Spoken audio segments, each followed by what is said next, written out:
This video, I'm going to show you how you can go back in Google Slides. So if you had made any mistake and you'd like to go ahead and go back to the previous settings or the previous page, then it is very much simple. If you find this video helpful, I'll kindly request that you support me by liking the video and also by subscribing to this channel. For instance, I can go ahead and delete these images I have here.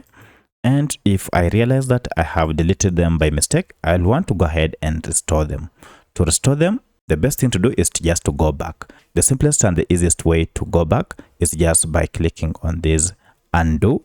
We have two of them. We have this is the redo option and this undo option.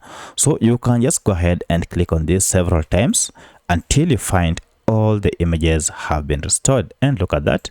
Now I have everything restored as I wanted.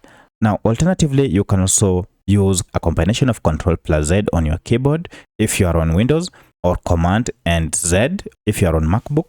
Just hit them severally until you get everything you wanted restored.